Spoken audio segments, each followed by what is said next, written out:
My name is Cassie. I am 23 years old. I graduated as a qualified nurse this year and was given my first position as a home nurse. My patient was an English gentleman in his early 80s who suffered from Alzheimer's. In the first meeting, the patient was given his record, and from it I could see that he was a convert to the religion of Islam, therefore he was a Muslim. I knew from this that I would need to take into account some modes of treatment that may go against his faith, and therefore try to adapt my care to meet his needs. I bought in some halal meat to cook for him and ensured that there was no pork or alcohol in the premises, as I did some research which showed me that these were forbidden in Islam. My patient was in a very advanced stage of his condition, so many of my colleagues could not understand why I was going through so much effort for him. But I understood that a person who commits to a faith deserves that commitment to be respected, even if they are not in a position to understand. Anyway, after a few weeks with my patient, I began to notice some patterns of movement. At first, I thought it was some copied motions he'd seen someone doing, but I saw him repeat the movement at particular times: morning, afternoon, evening. The movements were to raise his hands, bow, and then put his head to the ground. I could not understand it. He was also repeating sentences in another language. I couldn't figure out what language it was, as his speech was slurred, but I know the same verses were repeated daily.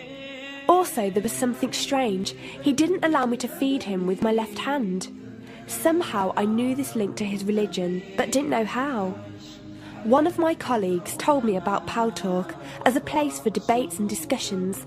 As I did not know any Muslims except for my patient, I thought it would be good to speak to someone live and ask questions. I went on the Islam section and entered the room True Message. Here I asked questions regarding the repeated movements and was told that these were the actions of prayer. I did not really believe it until someone posted a link on the Islamic prayer on YouTube. I was shocked. A man who has lost all memory of his children, of his occupation, and could barely eat and drink, was able to remember not only actions of prayer, but verses that were in another language. This was nothing short of incredible, and I knew that this man was devout in his faith, which made me want to learn more in order to care for him the best I could. I came into the Paltalk room as often as I could, and was given a link to read the translation of the Quran and listen to it. The chapter of the bee gave me chills, and I repeated it several times a day. I saved a recording of the Quran on my iPod and gave it to my patient to listen to. He was smiling and crying, and in reading the translation I could see why. I applied what I gained from Paltalk to care for my patient, but gradually found myself coming to the room to find answers for myself. I never really took the time to look at my life. I never knew my father. My mother died when I was 3. Me and my brother were raised by our grandparents who died 4 years ago, so now it's just the two of us. But despite all this loss, I always thought I was happy, content. It was only after spending time with my patient that I felt like I was missing something. I was missing that sense of peace and tranquility my patient, even through suffering, felt. I wanted that sense of belonging and a part of something that he felt, even with no one around him. I was given a list of mosques in my area by a lady on Paltalk and went down to visit one. I watched the prayer and could not hold back my tears. I felt drawn to the mosque every day, and the imam and his wife would give me books and tapes to welcome any questions I had.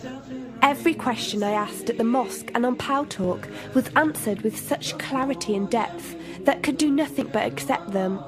I have never practiced a faith, but always believed that there was a God.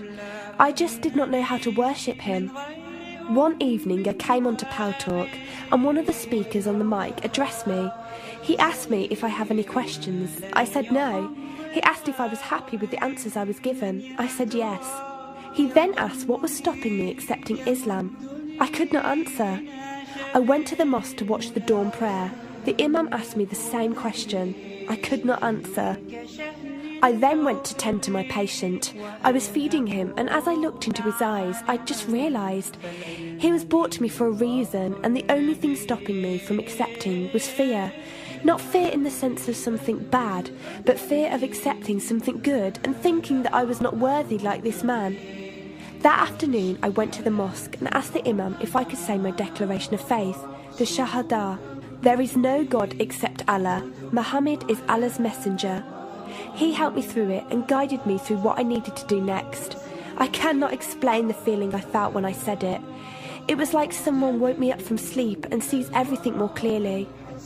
The feeling was overwhelming joy, clarity, and most of all, peace. The first person I told was not my brother, but my patient. I went to him, and before I even opened my mouth, he cried and smiled at me.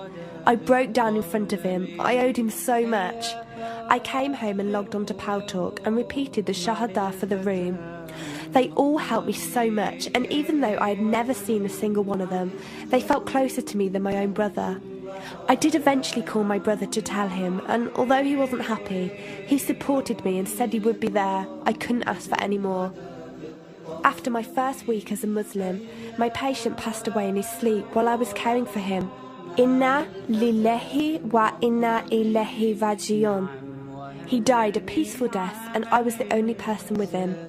He was like the father I never had, and he was my doorway to Islam. From the day of my Shahada to this very day, and for every day for as long as I live, I will pray that Allah shows mercy on him and grant him every good deed I perform in the tenfold. I loved him for the sake of Allah, and I pray each night to become an atom's weight of the Muslim he was. Islam is a religion with an open door. It is there for those who want to enter it. Verily, Allah is the most merciful, most kind.